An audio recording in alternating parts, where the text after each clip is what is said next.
এইভাবে সুখদেব গোস্বামী পাদকে পুজো করলেন। আমরা কিন্তু একটু পরে পূজাটা করব, এখনো আমাদের কিছু ভাগবত কথা বাকি আছে। আরো আধা ঘন্টার সময় আমরা হরিকথা আস্বাদন করব, তারপরে আমরা ভাগবত গ্রন্থের পূজা এবং পুষ্পাঞ্জলি দিব। পরীক্ষিত মহারাজ সুখদেবকে পূজা করার পর সুখদেব চলে গেলেন মহাপ্রস্থান। পরীক্ষিত বসে গেলেন একেবারে অন্যসঙ্গত, আর তিনি ভগবত ধ্যান হয়ে বসে ধ্যান করতে করতে পরীক্ষিতের পঞ্চ আত্মা ভগবত ধামে চলে গেল। কেউ বুঝতে পারলেন না, সবাই মনে করছেন পরীক্ষিত ধ্যান করতেছে, কিন্তু তিনি হরিধামে চলে গিয়েছেন হরির উপাসনা করতে করতে। এদিকে তক্ষক নাগ তিনি তার আসল রূপ কুল ফলের ভিতরে রেখে দিয়ে নকল রূপ ধারণ করে মাথার মধ্যে ফলের ঝুড়ি নিয়ে রওনা হয়েছেন। তিনি আসবেন পরীক্ষিতের সভায়। সেই সময়ে তক্ষক নামক এক কশ্যপ মুনি ছিলেন, তাক্ষক কৈশ্যপ। ওই ব্রাহ্মণ সাপের বিষ ঝাড়তে পারতেন, এই জন্য তার নাম তাক্ষক কৈশ্যপ। এই জন্য কশ্যপ ঋষি আমাদের দুজন, একজন মরিচির পুত্র কশ্যপ, আর একজন হল তাক্ষক নামক কশ্যপ। এই দুজন কশ্যপ মুনির কথা পাওয়া যায়। যাই হোক, রাস্তার মধ্যে দুজনে আসলেন, দুজনে কথা বলতে বলতে পরিচয় হলো, দুজনে শক্তি পরীক্ষা হলো। কিন্তু তক্ষক নাগ তিনাকে বহু সম্পদ ধন দিয়ে তিনাকে বিদায় দিয়ে দিল। আর পরীক্ষিতের সভাতে এসে তিনি পরীক্ষিতের মৃতদেহের মধ্যে ছুবল মারলেন, পরীক্ষিতের দেহটা ভস্মীভূত হয়ে গেল। পরীক্ষিতের পুত্র জনমেজয় তখন সর্পযজ্ঞ আরম্ভ করলেন। আর সর্পদেবকে রক্ষা করার জন্য তখন আস্তিক মুনিকে পাঠিয়েছিলেন। আস্তিক মুনি ছোট্ট বালক বেশ ধারণ করে এসেছিলেন এবং বলেছিলেন, হে রাজা, আপনার এই সর্পযজ্ঞ পূর্ণ হবে না, অতএব অপূর্ণ যজ্ঞ করে কোনো লাভ নেই, বন্ধ করে দিন। জন্মেজয় বলছে, কেন পূর্ণ হবে না? বলে, এক ব্রাহ্মণ এসে বাধা দিবে। বসে থাকবে তো, ব্রাহ্মণ এসে যখন বাধা দিবে তখন দেখা যাবে, এখন তো যজ্ঞ করতে থাকি। শুরু হলো যজ্ঞ। পৃথিবীতে যত সর্প আছে মন্ত্রের দ্বারা আকাশ মার্গে উড়ে এসে যজ্ঞ কুণ্ডে পরে বস্তুভূত হচ্ছেন, কিন্তু তক্ষক সাপ তো আসতেছে না। তখন জিজ্ঞেস করলেন রাজা জনমেজয়, তক্ষক কেন এখন আসছে না? এত এত সর্পরা এসে পুড়ে মরছে। বলে, তক্ষক তো স্বর্গে গিয়ে দেবরাজ ইন্দ্রের শরণাপন্ন হয়েছে। দেবরাজ ইন্দ্র তক্ষককে রশি দিয়ে ভালো করে স্বর্গের সিংহাসনের সঙ্গে বেঁধে উনি বসে আছেন। তাহলে কেমন করে আসবে? তোমাদের মন্ত্রের শক্তি নাই। ইন্দ্র সহ স্বর্গের সিংহাসন সহ তক্ষক সহ এসে আগুনে পুড়ে মরুক। যে আমার শত্রুকে আশ্রয় দিয়েছে সে অত শত্রু, মারো। তখন মন্ত্র বললেন, তক্ষকাশু তক্ষকয় অশো পতিতস্ত ইন্দ্রেণ সহ মরুতস্ততা। যখন মন্ত্র উচ্চারণ করেছেন, দেবরাজ ইন্দ্র সহ সিংহাসন সহ তক্ষক নাগ আকাশ মার্গে উড়ে আসতে শুরু করেছে। একে বলে মন্ত্র শক্তি।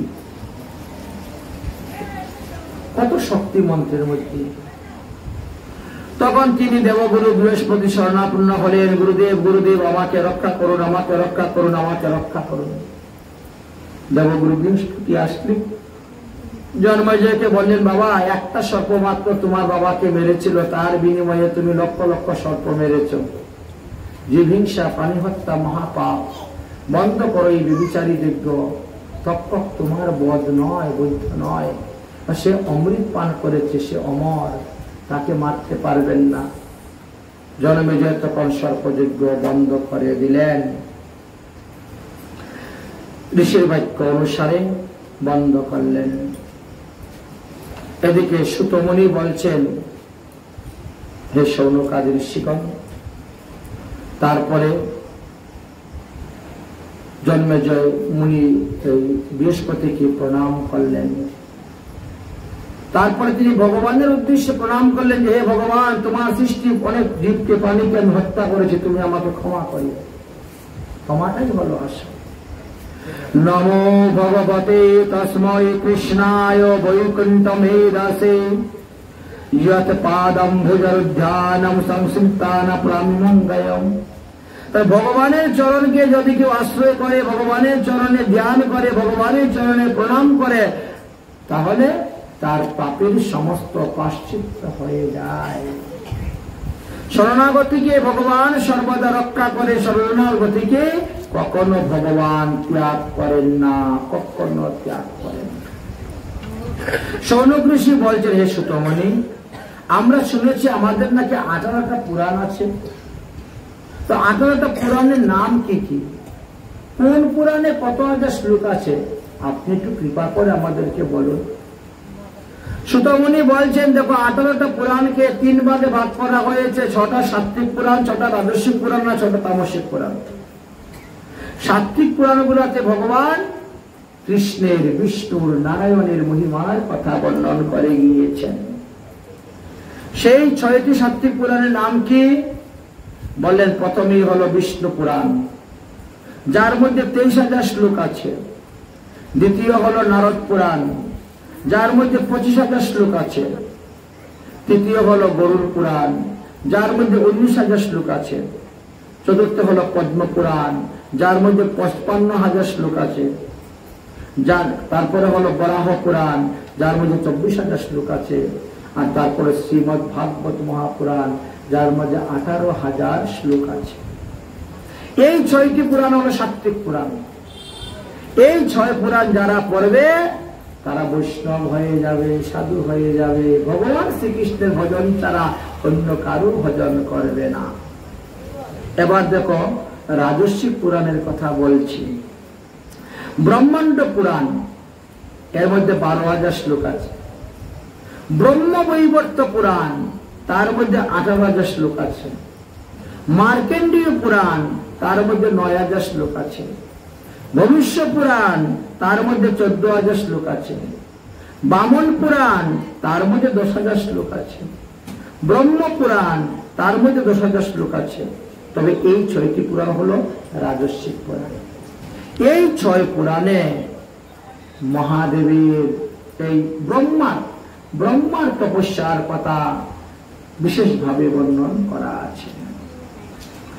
তারপরে 6টা হলো তামসিক পুরাণ, যেমন মৎস্য পুরাণ, এই পুরাণে 14,000 শ্লোক আছে।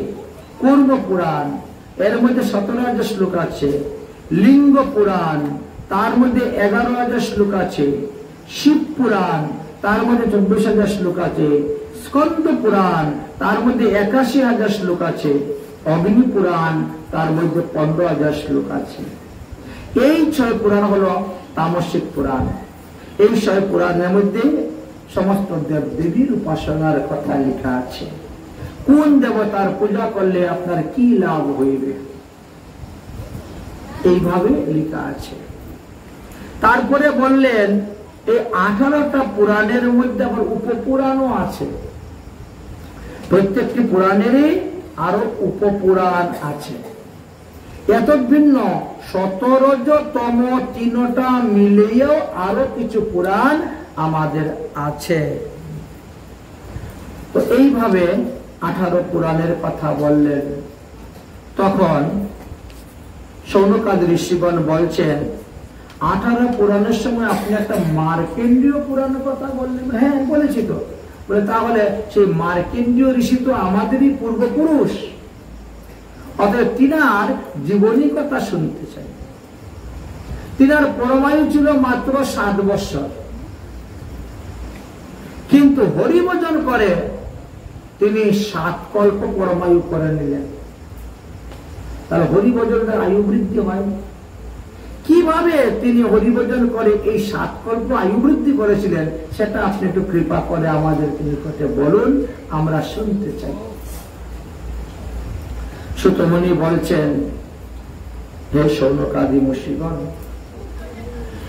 এই মার্কেন্ডীয় ঋষির বাবার নাম ছিল মৃকণ্ড এবং তিনি কাশী ধামে বাস করতেন। বিবাহিত জীবনে বহুদিন গত হয়ে যাচ্ছে, কোনো সন্তান আদি জন্ম হচ্ছে না। সন্তানের জন্য তিনি খুব লালায়িত, অনেক কিছু করেছেন, যাগ যজ্ঞ করেছেন, দেবদেবীর পূজা করেছেন, অনেক ডাক্তার কবিরাজ দেখিয়েছেন, যে যা বলছে তাই করছেন, সন্তান হচ্ছে না। একদিন এক সাধু বাবার কাছে গেলেন, গিয়ে বললেন, সাধু বাবা, সন্তান প্রাপ্তির জন্য যদি কিছু থাকে উপায় আপনি বলুন। সাধু বাবা বলছে, আরে কাশীতে বাস করতেছ, কাশী বিশ্বনাথের আরাধনা করো। মহাদেব পরম বৈষ্ণব, মহাদেব পরম বৈষ্ণব, অতএব তার আরাধনা করো। তিনি অল্পতে সন্তুষ্ট হয়ে যান, তাহলে তার কৃপাতে হয়ে যাবে সন্তান। এই জন্য তিনি মহাদেবের আরাধনা করতে শুরু করলেন। মহাদেবের আরাধনা করলেন, মহাদেব সন্তুষ্ট হয়ে আসলেন। বলো মৃকণ্ড, তুমি কি বর চাও? আমি একটি পুত্র সন্তান চাই। মহাদেব বলছেন, কি রকম পুত্র সন্তান চাও? মৃকণ্ড বলছেন, তার মানে বুঝো না। আরে তুমি সুপুত্র চাও না কুপুত্র চাও? কিরকম পুত্র চাও? সুপুত্র চাইলে তো আয়ু কম, সুপুত্রের আয়ু কম হয়, কুপুত্রের আয়ু বেশি হয়, লম্বা হয়। তো সারা জীবন তাহলে দুঃখ দিবে, কষ্ট দিবে, জ্বালাবে। আর তুমি বুঝে বলো সুপুত্র না করো, না আমি সুপুত্রই চাই। তো যা, তোমার একটা সুপুত্র হবে, পরমায়ু মাত্র 7 বছর।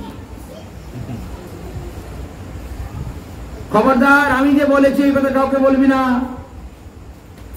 বলে দিচ্ছেন আবার মহাদেব। যদি তুমি বলো তাহলে তোমার মৃত্যু হইবে, অকাল মৃত্যু।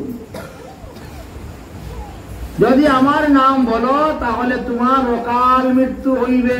খবরদার, আমি যে বলছি এ কথা বলবি না কাউকে, সাবধান। মহাদেব চলে গেলেন। মহাদেবের কৃপায় স্ত্রী গর্ভবতী হলেন এবং একটা উত্তম সন্তানও জন্ম দিলেন। সন্তানটা এত সুন্দর সন্তান, মানে 10 গ্রামে এরকম একটা সন্তান পাবেন না, 10 জেলায় 10 দেশে। সন্তানটা পুরো আজ্ঞাবহ, ছোটবেলা থেকে মা বাবার প্রথম ভক্ত। ভগবানেরও ভক্তি আছে, মা বাবাতে ভক্তি আছে। ধর্ম কর্ম বাবার সঙ্গে করে, মার সঙ্গে করে, দাদুর সঙ্গে করে, দিদার সঙ্গে করে।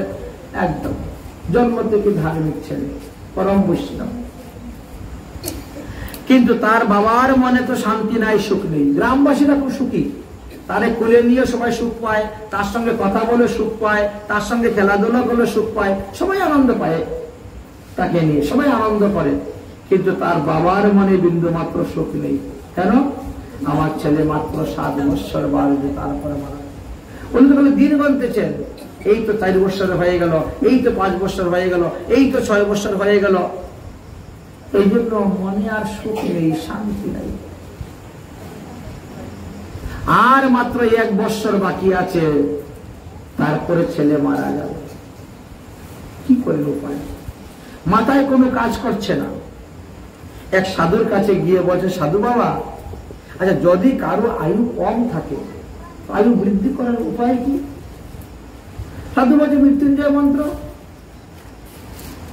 প্রত্যেক সোমবারে শিবের মাথার মধ্যে বেলপাতা দিবেন আর বলবেন, হরি ওম ত্রম্বকম যজামহে সুগন্ধি পুষ্টি বর্ধনম উর্বারিকামেব বন্দনাত মৃত্যুর্মুক্ষীমামৃতম ওম নমঃ শিবায়। আয়ু বেড়ে যাবে। আর আমি 1 বছরের মধ্যে কটা পাবো সোমবার? 52টা সোমবার পাওয়া যাবে। 52 সপ্তাহে 1 বছর হয়। আচ্ছা 52 সপ্তাহে দিয়ে যদি মহাদেব সন্তুষ্ট না হন, প্রসন্ন না হয়, যদি বর না দেন, তো আমার ছেলের আবার কি করতে? আচ্ছা সাধু বাবা, আর কোন উপায় কি আছে? বলে আছে। আরটা কি? এই মধ্যমা আঙ্গুল দিয়ে তিলক। আমাদের হাতের মধ্যে 5টা আঙ্গুল, তো তার মধ্যে 4 আঙ্গুল দিয়ে তিলক করা যায়। এই বৃদ্ধা আঙ্গুল দিয়ে তিলক করলে শক্তি হবে। আমার মতো মোটা হতে পারবো, আরো মোটা হতে পারো আমার থেকে বেশি। বৃদ্ধা আঙ্গুল তিলক দিবেন, পুষ্টি বৃদ্ধি হবে। কোন গোডাউনে চাউল খাচ্ছে, এত মোটা হচ্ছে। তর্জনী আঙ্গুলি তিলক করলে মুক্তি লাভ হয়, মুক্তি লাভ। মধ্যম আঙ্গুলি তিলক করলে আয়ু বৃদ্ধি হয়। আর এটা কি বলে? অনামিকা নাকি? ভুল বললাম না তো? আচ্ছা, এই অনামিকা আঙ্গুল দিয়ে যদি তিলক করা যায় তাহলে ইষ্টদেবের দর্শন হয়, ভগবানের দর্শন পাবেন, গুরুদেবের দর্শন পাবেন। আপনার মনে কোনো প্রশ্ন উদয় হলে গুরুদেব স্বপ্নে এসে বলে দিবেন। এই জন্য এই আঙ্গুলে। কিন্তু আজকে এইটা দিয়ে, কালকে ওইটা দিয়ে, পরশু ওইটা দিয়ে করলে হবে না। আবার ওই কি বলে কাঠি দিয়ে, তাও হবে না। কাঠি দিয়ে তিলক করলে সেই ফল পাবেন না, আঙ্গুল দিয়ে তিলক করলে যেই ফল পাবেন। একই নিয়মে একই আঙ্গুল দিয়ে তিলক করেন, দেখেন আপনার সিদ্ধি লাভ হয়ে যাবে। আচ্ছা, 1 বছর মাত্র। একটা কোনো কিছু সিদ্ধি করতে গেলে 12 বছর লাগে। আর আমার ছেলে মাত্র আর 1 বছর পরমায়ু আছে, মরে যাবে। আর কি কোনো উপায় আছে বলুন না? 2 উপায় বাদ গেল। এই আঙ্গুলে তিলক করে বাড়ানো যাবে না, আর তম্বকম দাদাময়ী বলে বেলপাতা দিলে হবে কিনা সন্দেহ। আর কোন উপায় থাকলে বলুন? আমার ছেলের পরমায়ু মাত্র 1 বছর আছে। তখন বলছেন যে যাও, তাহলে কোন সিদ্ধ মহাত্মার কাছে নিয়ে যাও, সিদ্ধ মহাত্মার চরণে ছেলেকে দিয়ে দাও, সেবা করতে দিয়ে দাও। তার সেবাতে যদি সিদ্ধ বাবা, সিদ্ধ মহাত্মা সন্তুষ্ট হয়ে বলেন চিরঞ্জীবী ভব, হয়ে গেল। সাধুর মুখ থেকে যদি কোনো আশীর্বাদ বেরিয়ে যায়, এইটা কিন্তু ভগবানকেও রক্ষা করতে হয়। ভগবান কর্তব্য সব করতে পারে। অতএব তোমার ছেলেকে কোন সিদ্ধ মহাত্মার সেবায় লাগিয়ে দাও। এখন মৃকণ্ড ঋষি বলছে, তো সিদ্ধ মহাত্মা কে আছে আপনি বলুন? সাধু বলছে, তা তো আমি জানি না। আচ্ছা, সিদ্ধ মহাত্মা নাকি বলবে আমি সিদ্ধ, আমার সেবা করো, আমার সেবা করো, পূজা করো? বলবে না, বলবে না। তোমাকেই তার চলাফেরা, কথাবার্তা, লক্ষণের মধ্যে, স্বরূপ লক্ষণ, তপস্থ লক্ষণ দ্বারা বুঝতে পারবে তিনি সিদ্ধ মহাত্মা। তো এরকম লোক কোথায় খুঁজে পাবো? কোথায় যদি খুঁজে না পাও, তাহলে আর একটা উপায় আছে। কি উপায়? আজকে থেকে যত সাধু মহাত্মা দেখবে সবাইকে সিদ্ধ পুরুষ মনে করে সেবা করো। সহজে যত সাধু দেখব তাকেই সিদ্ধ পুরুষ মনে করে, তাকে দণ্ডবোধ করো, প্রণাম করো, তার সেবা করো। এইভাবে সেবা করতে করতে করতে করতে একদিন না একদিন দেখো আসল সাধু পেয়ে যাও। আর যদি বিচার করতে যাও তাহলে সবই যাবে। সাধুদেরকে যদি বিচার করতে যাও তাহলে আসল সাধু হারিয়ে ফেলবা। আর সবাইকে সিদ্ধ মনে করে সেবা করলে সিদ্ধ মহাত্মা পেয়ে যাব। আরম্ভ করলেন সেবা। গঙ্গার তীরে একখানা কুটির বানিয়ে দিয়ে বললেন, বাবা যত সাধু এদিকে আসবে সবাইকে প্রণাম করবি, সবাইকে জল খেতে দিবি, সবাইকে ঘরে এনে বসাইয়া বাতাস করবি, সাধু মুখে হরি শ্রবণ করবি। নর নরে নরে নিকলে যত যুবা বৃদ্ধ और বাল। দেখেছেন, সাধু পুরুষ হলো সাধু, মহিলা হলো সাধু, অল্প বয়সের বালক হলো সাধু, 80 বছর বৃদ্ধ হলো সাধু। নর নারী নিকলে যত যুবা বৃদ্ধ और বাল, মানে বালক, সবাইকে প্রণাম করবে। এমনকি তোমার ঘরের দরজার সামনে দিয়ে যদি গরু যায়, কুকুর যায়, শকুর যায়, তাদেরকে প্রণাম করবে। কখন কে কোন রূপ ধারণ করে আসবে তো বলা যায় না, তাই তাদেরকে প্রণাম করবে। ছেলে তো আজ যাবো সুপুত্র, বাবা যেভাবে বলছেন সেভাবে তিনি করতেছেন। করতে করতে করতে করতে আর মাত্র 5 দিন বাকি আছে। 5 দিন পরে সে মারা যাবে। বাবার চোখে তো ঘুম নেই, খেতে বসলে খাবারও মুখে উঠে না, তার 5 দিন পরে আমার ছেলে মারা যাবে, কি করা যায়? এই পর্যন্ত কোন সাধু মহাত্মা আসে নাই, আর কেউ চিরঞ্জীবী ভব বলে আশীর্বাদও দেন নাই। চিরঞ্জীবী ভব বলে কেউ আশীর্বাদও দেয় নাই এই পর্যন্ত। ওরা দুঃখ প্রকাশ করতেছেন, কান্না করতেছেন কুটিয়ার মধ্যে বসে। এমন সময় দেখা যায় একদল সাধু আসতেছে কীর্তন করে করে, যাদের ওই মহাদেবকে দর্শন করার জন্য কাশী বিশ্বনাথ। মৃকণ্ড ঋষি বলছে, পুত্র পুত্র ওই দেখো সাধুরা আসতেছে, যা বাবা যা প্রণাম করবি। দৌড়ে গিয়ে সাধুদের সাষ্টাঙ্গে প্রণাম, সাষ্টাঙ্গে প্রণাম। সাধু বাবা দণ্ডবত প্রণাম। দণ্ডবত পরে এবার দণ্ডের মতো পড়ে যাওয়া, লাঠির মতো ঠাস করে পড়ে গেছে দণ্ডের মতো। সাধু বাবারা সাধারণ সাধু বাবা ছিলেন না, এরা ছিলেন সপ্ত ঋষি। পৃথিবী ভ্রমণ করতে করতে এসেছিলেন কাশী বিশ্বনাথ দেখার জন্য।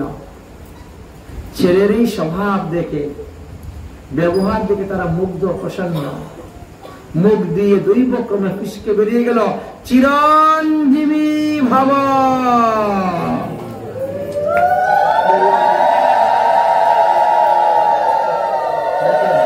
মাত্র 5 দিন পরমায়ু বাকি।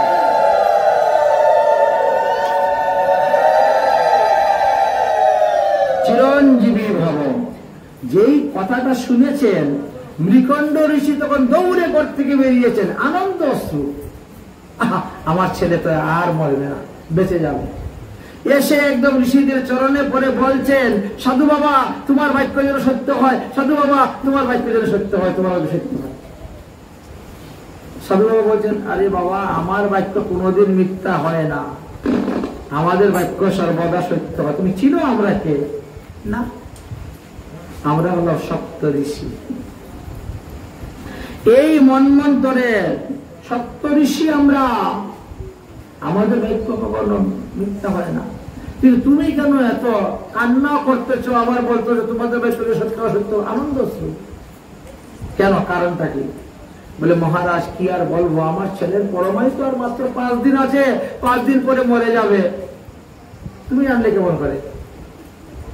বলে, এক দেবতা বলে গিয়েছে, আমি নিঃসন্তান ছিলাম, দেবতার বলে পুত্র পেয়েছি। সেই দেবতা বলে গিয়েছেন যে আমার ছেলের বয়স যখন 7 বছর হবে তখন সে মারা যাবে। আর 7 বছর পূর্ণ হওয়ার 5 দিন বাকি। কোন দেবতা, কি নাম তার বলো? আমরা দেবতার কাছে এখন বলা যাবে না, কারণ সেই দেবতা নিষেধ করে দিয়ে গেছে, যদি আমি বলি তাহলে আমার মৃত্যু হয়ে যাবে। ও আচ্ছা, ঠিক আছে, বলতে হবে না। তুমি যখন জানোই তোমার ছেলের পরমায়ু আর 5 দিন আছে, তুমি তো তোমার ছেলেকে 5 দিন পরে বাঁচাতে পারবে না, তবে আমরা চেষ্টা করলে তোমার ছেলেকে বাঁচাতে পারবো। আমরা সপ্ত ঋষি, অতএব তুমি তোমার ছেলেকে আমাদের কাছে দান করে দাও, দান করে দাও। মৃকণ্ড ঋষি তিনার পুত্রকে দান করে দিলেন সপ্ত ঋষির কাছে। সপ্ত ঋষিরা তাদের নিজের ভজন শক্তি প্রভাবে ওই মার্কেন্ডীয় ঋষিকে নিয়ে চলে গেলেন ব্রহ্মলোকে। নিজের শক্তি নাই, কিন্তু সাধুদের শক্তির দ্বারা মৃকণ্ড মার্কেন্ডীয় ঋষি ব্রহ্মলোকে চলে গেছে। ব্রহ্মলোকে গিয়ে সবাই ব্রহ্মাকে প্রণাম, চতুর্মুখ ব্রহ্মাকে যখন প্রণাম করছেন, ব্রহ্মা বলছেন, চিরঞ্জীবী ভব। সপ্ত ঋষিরা তো এমনিও চিরঞ্জীবী, তারা তো চিরঞ্জীবী, এদের মৃত্যু নাই সপ্ত ঋষিদের। চিরঞ্জীবী ভব। তখন তারা হাসছেন। ব্রহ্মা বলছে, ওই পাগলের মতো হাসছিস কেন রে? বলে, হাসবো না, ওই দেখো আমাদের পিছনে কাকে নিয়ে এসেছি। ওকে তো আড়াল দেওয়া ছিল, দেখেন কাকে নিয়ে এসেছি। আরে এত মার্কেন্ড, হ্যাঁ মার্কেন্ড ঋষি হন নাই তিনি, মার্কেন্ড। কেন? বলে, এর পরমায়ু আর মাত্র 3 দিন আছে বাকি। ব্রহ্মলোকে দিতে 2 দিন চলে গেছে, 3 দিন বাকি আছে। আর আপনি বলছেন চিরঞ্জীবী ভব, এবার আপনার বাক্য আপনার সামনে। ব্রহ্মা তখন বলছে, আমার কাছে আন। ব্রহ্মা কপালে দেখছে, ব্রহ্মাই তো কপালের মধ্যে লিখে যান। ব্রহ্মা দেখলে তো আমার হাতের লেখা, আমি তো লিখেছি তাকে 7 বছর পূর্ণ হলে মারা যাবে, আর 7 বছর পূর্ণ হওয়ার 3 দিন মাত্র বাকি আছে। সর্বনাশ, এবার কি হবে উপায়? আমি লিখেছি তার পরমায়ু আর বাকি আছে 3 দিন, 7 বছর পূর্ণ হয়ে মারা যাবে, আর আমি এখন তাকে বলছি চিরঞ্জীবী ভব। এবার কি হবে গতি? লিখিত সংবিধান বড় না মৌখিক সংবিধান বড়? কোনটা হবে? ব্রহ্মা এখন পড়ে গেছেন ফাপড়ে। ব্রহ্মা বলছেন এখন কি করি উপায়? সপ্তর্ষিরা বলছেন তাহলে এই ছেলেকে বরদানটা কে দিয়েছিল? ব্রহ্মা বলছেন মহাদেব দিয়েছে। বলে তাহলে তাকে মহাদেবের কাছে পাঠানো হোক, দেখা যাক একটা কিছু ব্যবস্থা করা যায় কিনা। তখন সপ্তর্ষিরা এই ছেলেকে নিয়ে মহাদেবের কাছে গিয়েছেন। মহাদেবের কাছে যখনকে প্রণাম করছেন, মহাদেব বলেন চিরঞ্জীবী ভব। ব্রহ্মা পিছন থেকে এসে বলছে বাহ বাহ বাহ, আমি বেঁচে গেলাম, বেঁচে গেলাম। তুমি আবার মরলে কখন? বলে আরে তোমার মুখের কথায় আর কাজে ঠিক নাই। মহাদেব বলতেছে ব্রহ্মা মহাদেবকে, তোমার কথায় কাজে ঠিক নাই আর বিপদে পড়ি আমি। বলে কেন? বলে তুমি বরদান দিলে এই ছেলের পরমায়ু 7 বছর হবে, আমি সেই অনুসারে তার কপালে লিখলাম এর পরমায়ু 7 বছর, আর 7 বছর পূর্ণ হওয়ার মাত্র 1 দিন বাকি, আর তুমি এখন বলো চিরঞ্জীবী ভব।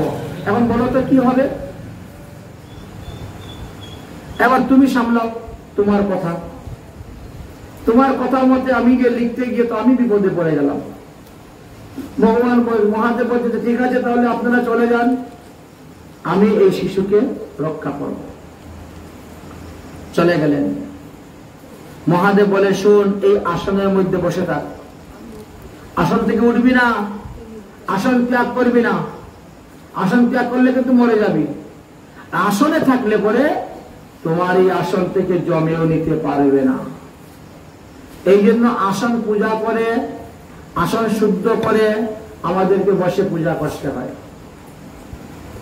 ভগবান পূজার সময় আসন শুদ্ধির একটা মন্ত্র আছে, আসন পূজার মন্ত্র আছে। সেই আসন পূজা করে তিনি বসলেন। তারপরে তো যম আসলো, কিন্তু ওনাকে নিতে পারল না। যম অনেক ভয় দেখিয়েছিল তেনাকে নিয়ে যাওয়ার জন্য।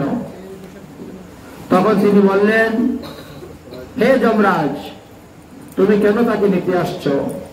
যম বলছে মহাপ্রভু, আপনার বর ছিল 7 বছর, আজকে 7 বছর পূর্ণ হয়ে গেছে, তাই আমি তাকে নিতে এসেছি। তখন মহাদেব বললেন যে আমি যখন বর দিয়েছি তখন আমার হিসাবে 7 বছর হবে, তোমার হিসাবে 7 বছর নয়। তাহলে আমার হিসাব কি জানো? আমার 1 দিবসে 10 জন ব্রহ্মা জন্মগ্রহণ করে আর মরে। সেই হিসাবে মার্কণ্ডেয় ঋষির পরমায়ু হয়ে গেল। 7 বার পৃথিবী প্রলয় হয়েছে, 7 বার পৃথিবী সৃষ্টি হয়েছে, কিন্তু মার্কণ্ডেয় ঋষি ঠিকই আছেন, ভজন করেই যাচ্ছেন। ভজন তপস্যায় যখন সিদ্ধি লাভ করলেন তখন ভগবান আসলেন। ভগবানের কাছে বললেন প্রভু, আমি আপনার মায়া দেখতে চাই, কিভাবে আপনি সৃষ্টি কার্য করেন, প্রলয় করলেন। মার্কণ্ডেয় ঋষিকে তখন সেই মায়া দর্শন করিয়েছিলেন। ভগবান বটপত্রের উপরে শয়ন করেছিলেন, এই যে শয়ন একাদশী, ভগবান বটপত্রের উপরে তিনি শয়ন করেছিলেন। ভগবানের দর্শন করতে গিয়ে ভগবানের নাকের ভিতর দিয়ে তিনি প্রবেশ করে অন্য ব্রহ্মাণ্ডে গিয়ে পৌঁছে গেছিলেন। আবার শ্বাস ত্যাগ করে প্রলয়ের কারণে বালিরাশির মধ্যে পড়েছিলেন।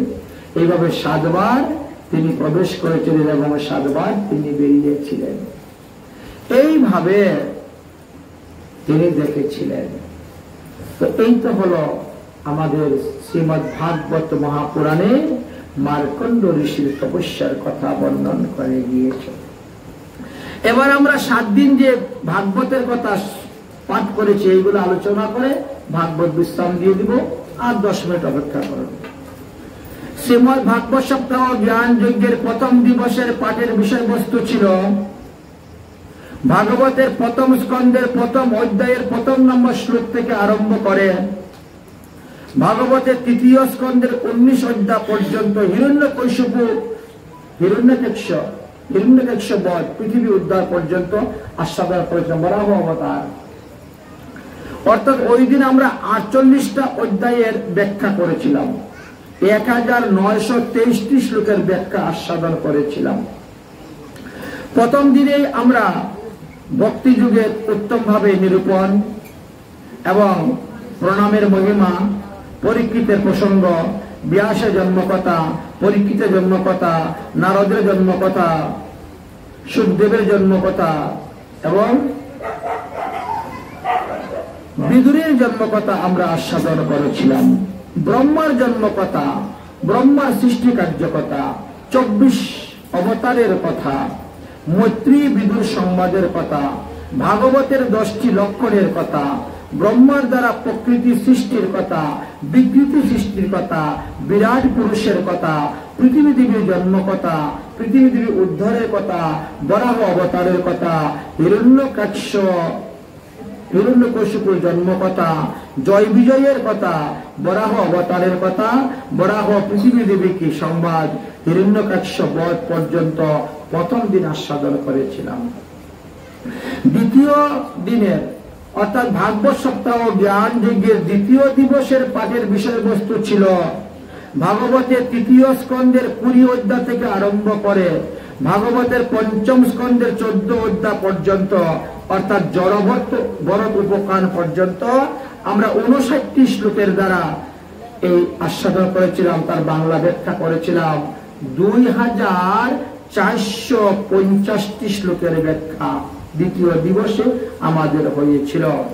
সেই দিন আমরা আরম্ভ করেছিলাম যে ব্রহ্মা পৃথিবীকে পাওয়ার পর তিনি কোন মন্ত্রের দ্বারা পৃথিবীকে পূজা করেছিলেন, পৃথিবীতে কিভাবে সৃষ্টি কার্য আরম্ভ করেছিলেন, স্বয়ংভূম মনুর কথা, শতরূপার কথা, কর্দম ঋষির কথা, দেবহতীর কথা, কপিল ভগবানের কথা, দেবহতী কপিল সংবাদ, কর্দম ঋষির 9 কন্যার বংশ বিস্তারের কথা, এমনকি নারদ প্রাচীন বহি সংবাদ, প্রিয়ব্রতের কথা, উত্তানপদ রাজার কথা, ধ্রুবের কথা, ঋষভ চরিত্র কথা, ভরত চরিত্র কথা, জড়ভরত প্রসঙ্গ এবং রাজা রঘুগণের প্রসঙ্গ আমরা দ্বিতীয় দিন আস্বাদন করেছি।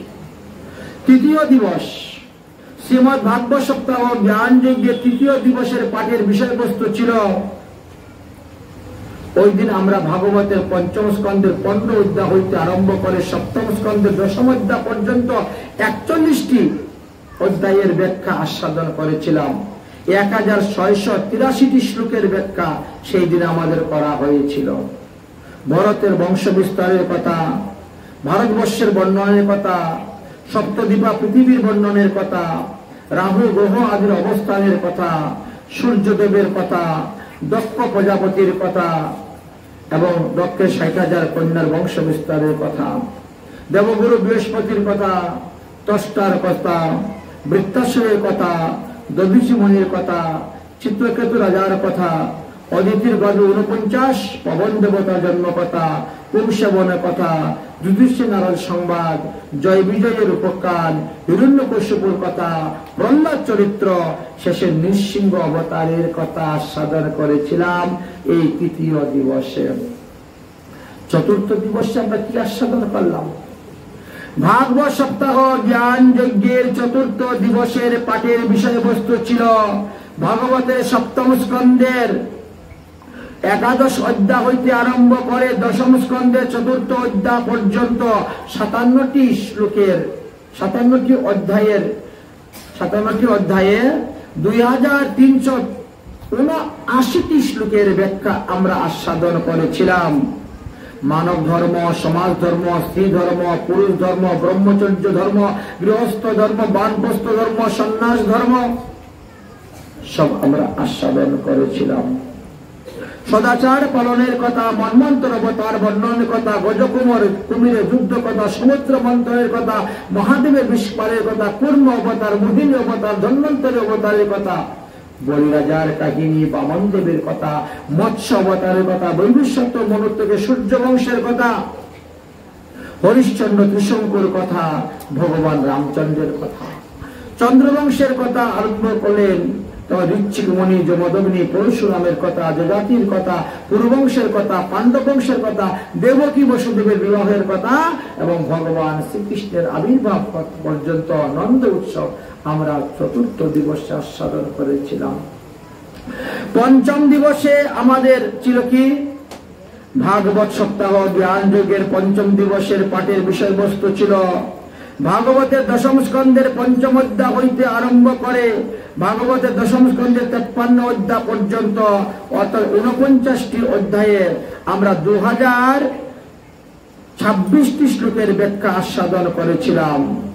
গোকুলে নন্দ উৎসব, পুত্রনাক্ষষ্টি বধ, শকটাসুর বধ, নামকরণ সংস্কার, উদকুল বন্ধন, তৃণাব্রত বধ, যমলা অর্জুন উদ্ধার, শ্রীকৃষ্ণের গোচারণ লীলা, তারপরে বৎসাসুর বধ, বকাসুর বধ, অগাসুর বধ, ব্রহ্মমোহন লীলা, ধেনুকাসুর বধ, কালীয় নাগ দমন, প্রলম্বাসুর বধ, দাবানল ভক্ষণ, 6 ঋতুর বর্ণন, বেণুগীত, বস্ত্রহরণ লীলা, যজ্ঞপত্নী থেকে অন্নগ্রহণ, দেবরাজ ইন্দ্রের দর্পচূর্ণ, গিরিরাজ গোবর্ধন পূজা, গিরিরাজ গোবর্ধন ধারণ, জমালয় থেকে নন্দ বাবাকে ফিরিয়ে আনা, বরুণালয় থেকে রাসলীলা, মহারাস লীলা, গোপী গীত, শঙ্কচূড় উদ্ধার, যুগল গীত, অরিষ্টাসুর বধ, রাধাকুণ্ড শ্যামকুণ্ডের উৎপত্তি, পেশিদৈত্য বধ, ভূমাসুর বধ, কৃষ্ণ বলরাম মথুরায় গমন, কুব্জাকে উদ্ধার, ধনুযজ্ঞ বন্ধন, কংসবধ, চানুর্মুষ্টিকের যুদ্ধ, বলরামের পরিসংস্কার, গুরুকুলে গমন, উদ্ধব সংবাদ, ভ্রমর গীত, জরাসন্ধের সঙ্গে শত্রুবার যুদ্ধ, দ্বারকাপুরী নির্মাণ, কালযবন বধ এবং দ্বারকাতে গিয়ে কৃষ্ণ বলরামের অবস্থান, ভগবান শ্রীকৃষ্ণ এবং বলরাম বিবাহ কার্য আস্বাদন, অর্থাৎ শ্রীকৃষ্ণের রুক্মিণী হরণ পর্যন্ত আমরা পঞ্চম দিবসে আস্বাদন করেছিলাম। গতকালকে ষষ্ঠ দিবসে কি কি বিষয় আস্বাদন করেছি? ভাগবতের সপ্তম ভাগবত সপ্তাহ যজ্ঞের ষষ্ঠ দিবসের পাঠের বিষয়বস্তু ছিল ভাগবতের দশম স্কন্ধের 54 অধ্যায় থেকে আরম্ভ করিয়া ভাগবতের একাদশ স্কন্ধের 6 অধ্যায় পর্যন্ত 43টি শ্লোকের ব্যাখ্যা করেছি। গতকালকে প্রায় 1969টি শ্লোকের আমরা ব্যাখ্যা আস্বাদন করেছিলাম। সেখানে মুখ্য মুখ্য বিষয়গুলো কি ছিল? ভগবান শ্রীকৃষ্ণের রুক্মিণীর বিবাহ, প্রদ্যুম্ন জন্মকথা, শম্বরাসুর বধ, সমন্ত পঞ্চক মণির কথা, শতধন্যা বধের কথা, নরকাসুর বধের কথা, ভগবান শ্রীকৃষ্ণের 16,108টা বিবাহের কথা, উষা অনিরুদ্ধ হরণের কথা, বানাসুরের কথা, মহাদেব শ্রীকৃষ্ণের মধ্যে যুদ্ধের কথা, নিগরাজার কথা, বলরামের বৃন্দাবন গমন, বলরামের দ্বারা রাসলীলা, পণ্ডিত এবং কাশীরাজ উদ্ধার, বিবিধ বানরের কথা, কৌরবের উপর বলরামের কোপ এবং লাঞ্ছনা, শম্বরাসুরের কথা, লক্ষণা এবং সাম্বের বিবাহের কথা, দেবর্ষী নারদ দ্বারা গৃহস্থ ধর্ম প্রচার, ভগবান শ্রীকৃষ্ণ নিত্যকর্ম, পঞ্চপাণ্ডবের কথা, রাজস্বীয় যজ্ঞের কথা, জরাসন্ধ বধ, শিশুপাল উদ্ধার, শালভ উদ্ধার, দন্তবক্র উদ্ধার, বলরামের তীর্থযাত্রা। বলরাম রোমহর্ষ নামক সুতমণিকে বধ করেছিলেন, বলবল নামক রাক্ষসকে উদ্ধার করলেন, বলরাম তীর্থ ভ্রমণ করলেন, সুদামা বিপ্রের কথা, দ্বারকায় আগমন, সূর্য গ্রহণের কথা, রাধাকৃষ্ণের মিলনের কথা, বসুদেবের যজ্ঞ উৎসবের কথা, দেবকীর 6 পুত্র থেকে আনয়নের কথা, অর্জুন সুভদ্রার বিবাহের কথা, মহাদেবকে শঙ্কর থেকে শ্রীকৃষ্ণ কিভাবে উদ্ধার করে সেই কথা, দ্বারকার ব্রাহ্মণের 9 পুত্র 10 পুত্র মারা গিয়েছিল সেগুলো কিভাবে এনেছিলেন, অর্জুনের সম্মান রক্ষা করেছিলেন, দুর্বাসা ঋষির দ্বারা যদুবংশের অভিশাপ এবং নবযুগেন্দ্র সংবাদের কথা গতকালকে আমরা আস্বাদন করেছিলাম। আজকে আমরা কি কি আস্বাদন করেছি? আজকে ভাগবতের সপ্তম দিবসের পাঠ। আর এই সপ্তম দিবসের পাঠের বিষয়বস্তু হচ্ছিল একাদশ স্কন্ধের 7ম অধ্যায় থেকে একেবারে দ্বাদশ স্কন্ধের 13 অধ্যায় পর্যন্ত আজকে 38টা অধ্যায়ের ব্যাখ্যা হয়েছে। 1674টা শ্লোকের ব্যাখ্যা আমরা আস্বাদন করেছি। শ্রীকৃষ্ণ উদ্ধব সংবাদ, 24 গুরুর উপখ্যান প্রসঙ্গে যদু অবধূত সংবাদ, লৌকিক এবং পরলৌকিক নিরূপণ, জীবাত্মা পরমাত্মার কথা, বদ্ধ জীব মুক্ত জীবের কথা, সাধুসঙ্গের মহিমার কথা, হংস অবতারের মহিমার কথা, ভক্তি যুগের কথা, বিভিন্ন সিদ্ধি লক্ষণের কথা, ভগবানের বিভিন্ন বিভূতির কথা, বর্ণাশ্রম ধর্ম নিরূপণের কথা, সাধ্য সাধন তত্ত্বের কথা, জ্ঞান যুগ কর্মযুগ ভক্তি যুগের কথা, দ্রব্য দোষ গুণ নিরূপণ কথা, তত্ত্ব সংখ্যা নিরূপণ কথা এবং তিতুক্ষ ব্রাহ্মণের গল্প আমরা আস্বাদন করেছি। সংখ্যা যুগের কথা, শত রজ তমগুণের কথা, পূর্ববার বৈরাগ্য এবং ক্রিয়া যুগের কথা আস্বাদন করেছি। ভাগবত ধর্ম নিরূপণ সম্পর্কে উদ্ধবকে যা জ্ঞান দিয়েছেন, উদ্ধব বদরিকা আশ্রমে গমন, যদুবংশ সংহার, কলিযুগে কে কে রাজা হবেন, কত রাজত্ব করবেন, কলিযুগের ধর্ম বর্ণন, নাম সংকীর্তনের মহিমা ইত্যাদির কথা আস্বাদন করেছি। পরীক্ষিতের মহাপ্রস্থান, জনমেজ স্বল্পযজ্ঞ, 18টি পুরাণের নাম, কতগুলা শ্লোক, মার্কণ্ডীয় ঋষির তপস্যা কথা ইত্যাদি এবং শ্রীমদ ভাগবতের মাহাত্ম্য কথা আমরা আস্বাদন করলাম। এই শ্রীমদ ভাগবত সপ্তাহ জ্ঞান যুগ্র যারা শ্রদ্ধার সহিত, নিষ্ঠার সহিত, ভক্তির সহিত, প্রেমের সহিত শ্রবণ করেছেন, তারা সমস্ত পাপ থেকে মুক্তি হয়ে গেছেন। তাদেরকে পুনরায় আর মাতৃগর্ভে এসে জন্মগ্রহণ করতে হবে না। তাই ভাগবত বিশ্রামের আগে আমি একটা শ্লোক উচ্চারণ করব। এই শ্লোকটা আপনারা সবাই আমার সঙ্গে বলবেন। এটা 3 বার উচ্চারণ করতে হয়। সে তারপরে আমরা পুষ্পাঞ্জলি দিব, ভাগবতের পূজা করব। সবাই মিলে আমার সঙ্গে বলবেন, নাম সংকীর্তনায়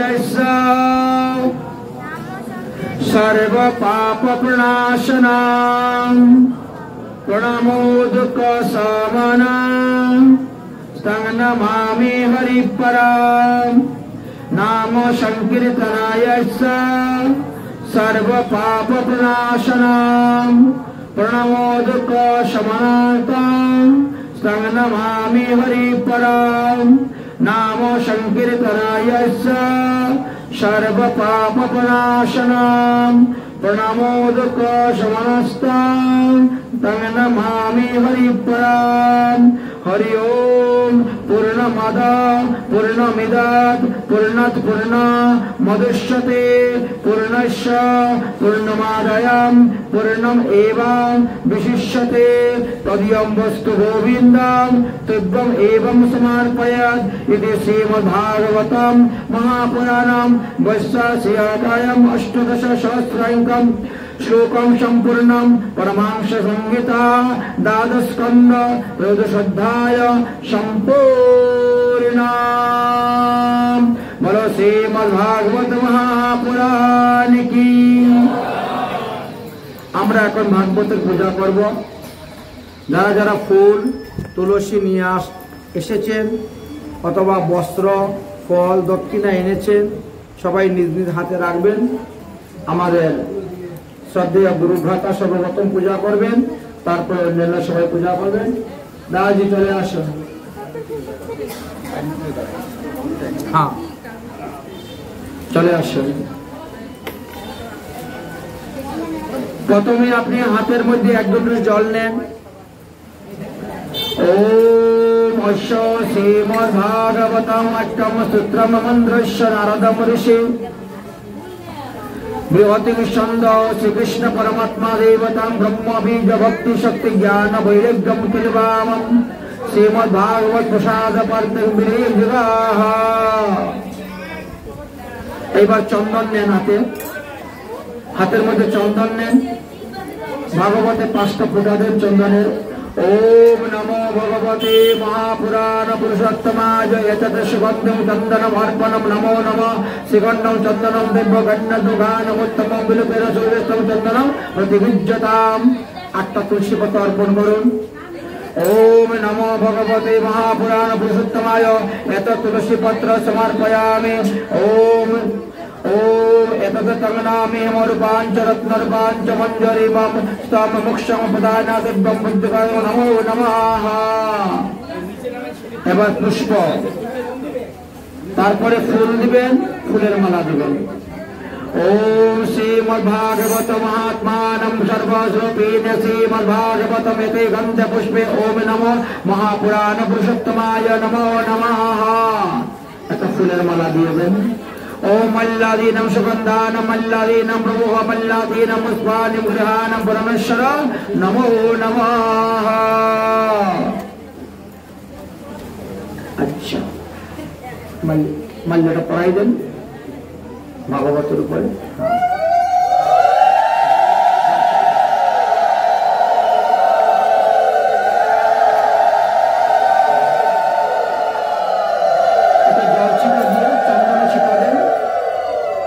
চন্দনে ছিটা দেন, ফুল আর তুলসী পাতা ওর মধ্যে নিয়ে ভাগবত দিয়ে দেন। বস্ত্রদান। हरि ओम सदावारम लज्जानम लक्षणम परामदेव अलंकारम वस्त्रम शांति विजयनम ओम नमो श्रीमद्भागवते महापुराण पुरुषोत्तमाय नमो नमः। एत वस्त्र समर्पयामि। बस उपवस्त्र दिए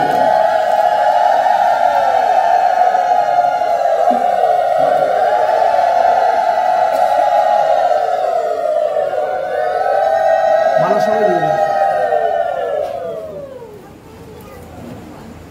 उपवस्त्र रामावलीर मतो पढ़ाई दिन उपवस्त्र। हरि ओम उपवस्त्र प्रयच्छामि देवानां परमात्मने भक्तं समर्पिता देवं प्रसिद्धं परमेश्वर एतम् उत्तरीय वस्त्रं समर्पयामि भगवते नमात्मनो सर्वणं श्रीमद्भागवत महापुराण पुरुषोत्तमाय नमो नमः।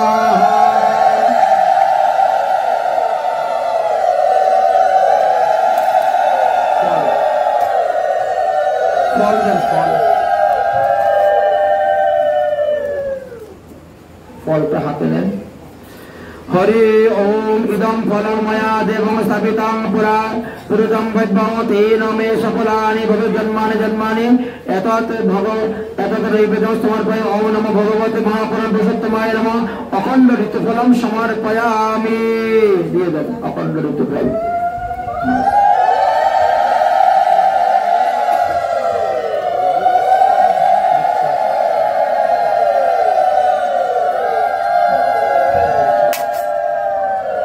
जल दिए दक्षिणा धुए नें जलटा दक्षिणा। ओम दक्षिणा प्रेम सहित शक्ति समर्पित अनंत फलदान परमेश्वर अनेन द्रव्य सहित दक्षिणा समर्पयामि। ओम नमो भगवते महापुराण पुरुषोत्तमाय नमो नमः। एबार दुई हाथ जोड़ करुन, हाथेर मধ্যে ফুল নেন একটা, दुई हाथ जोड़ करुन। ओम भद्रं त्रिनेवि सिन्नतां देवं भद्रं पश्यतानां मक्षमादरं सुतवद्दुरं दुष्टदौ सुब्बरां सद्दां देहितस्तव नमो नमः। দিয়ে দান। এবার আবার ফুল নেন। এবার সুখদেব আর ইয়াতে ব্যাসদেবের পূজা করবেন। এটাকে বিদায় হয়ে যাবে। जयति पराशर सत्तापतिर्जय नंदनम व्यासम जस्य कमलम गलितं वाङ्मयम् अमृतमयम् नमस्ते भगवते व्यासदेवाय इति तेजस्य पूज्ययम् शङ्करस्वयं प्रीतं नमो नमः। अनया पूजया भगवत व्यास प्रीतं नमो नमः। व्यास विष्णुरूपाय विष्णुवे नमो ब्रह्मलिंगाय वशिष्ठाय नमो नमः। व्यास এবার সুখদেবের পূজা করুন। একটু ফুল নিয়ে নেন। हरि ओम शुकरूप प्रबुद्धानम सर्वशास्त्र विशारदम एतत् कथा प्रकाशयम मदज्ञानम विनाशनम यं प्रवदन्ते मनोपैते उपैते कृतं वेत्पायगनं विहरे कातरो हाजहावपुत्रितं मया तया भूरिर्निवेशतं सर्वभूतं विनयमानतमस्मिन् अनया पूजया भागवत वक्ता व्यासनंदन शुकदेवाय नमो नमः। ओम दुई हाथ जोड़ करें। सुरस वयस किशोर मूर्ति श्याम अमरण दिगंबरम व्यासनंदन शुक्रमणि चरणे कोटि कोटि करत प्रणाम। হয়ে গেছে। এবার যারা যারা এসেছেন, যারা যারা ফুল নিয়ে আসছেন সবার হাতে ফুল নেন, সবার হাতে তুলসী পাতা নেন। সাধারণত নিয়ম তো ভাগবতে 3 বার পুষ্পাঞ্জলি দিতে হয়। আমরা 3 বার দিলে তো ভিড় ভাট হয়ে যায় বেশি, একবারই দিয়ে দিই। একবারই সব মন্ত্র বলে দিচ্ছি, তারপরে সবাই ভাগবতে দিয়ে দিবেন। সবাই আমার সঙ্গে মন্ত্র বলুন। দাঁড়িয়ে দাঁড়ান, অসুবিধা নেই। সবাই আমার সঙ্গে মন্ত্র বলুন। বলে ওম যজেনা যজমানন্তে देहस्तानि धर्माणि प्रथमः नश्यात् देहनाकां महिमाना शशन्तु यत्र पूर्वे सद्दः सन्ति हि देवाः हरि ओम विशुद्धानन्दनाय विद्महे वासुदेवाय धीमहि तन्नो कृष्ण प्रचोदयात् हरि ओम विश्वानुजाय विद्महे कृष्ण प्रियाय धीमहि तन्नो राधा प्रचोदयात् हरि ओम कायेन वाचा मनसेन्द्रियैर्वा बुद्धात्मा आत्मा मानुसृतो स्वभावा करोतु यस्यां सकलै परस्मै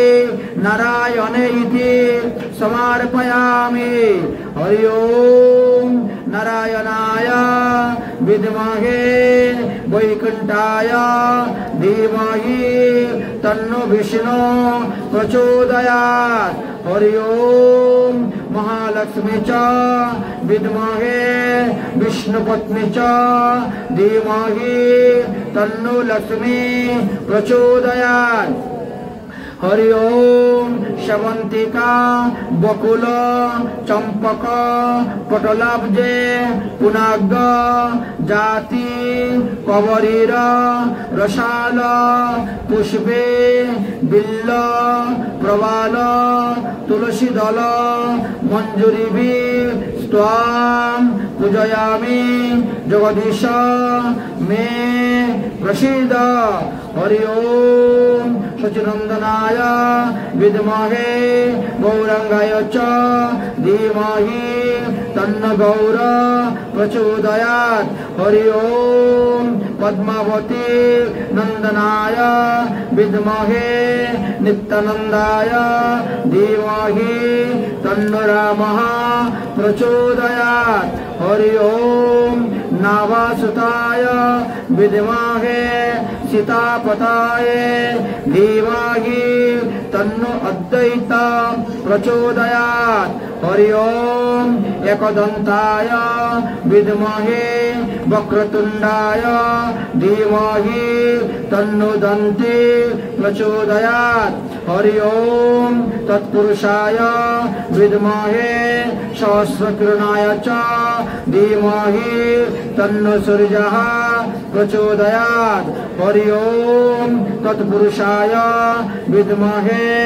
महादेवाय धीमहि तन्नो रुद्रः प्रचोदयात् हरि ओम सत्यवती नंदनाय विद्महे व्यासाय धीमहि तन्नो कृष्णदेवपायन प्रचोदयात् हरि ओम व्याससुताय विद्महे शुकदेवाय धीमहि तन्नो शुकमुनि प्रचोदयात् नाना सुगन्धै पुष्पाणि यथा काले भवानी च पुष्पाञ्जलि मया दत्तां गृहाणां परमेश्वर ओम नमो भगवते महापुराण पुरुषोत्तमाय नमो नमः पुष्पाञ्जलि समर्पयामि।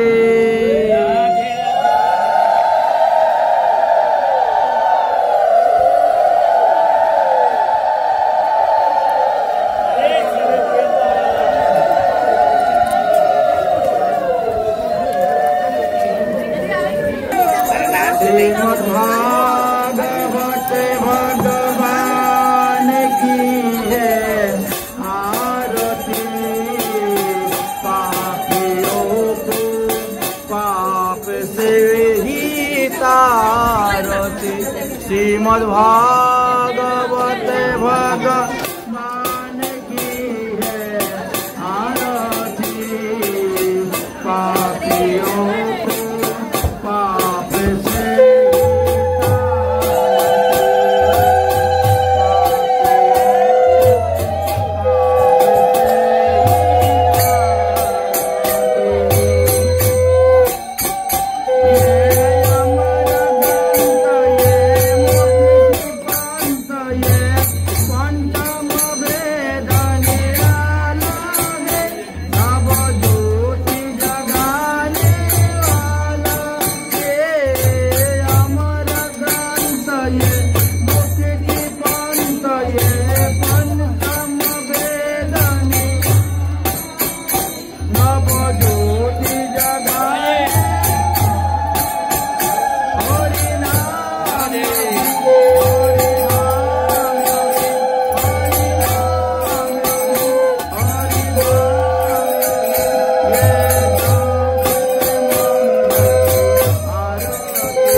प्रतिपास योगी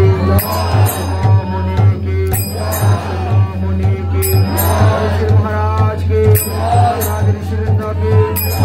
गुरुदेव की विष्णुदेव की भगविंद मंदिर के पुरुष के राम संकीर्तन के की भैया की पुजारी की भंडारी की भक्ता की द्वादशी महारानी की पवित्र एकादशी की सप्तम ज्ञान यज्ञ की सप्तम दिवस की सत्येंद्र शाह की मंगल भागवत पाठ की आनंद की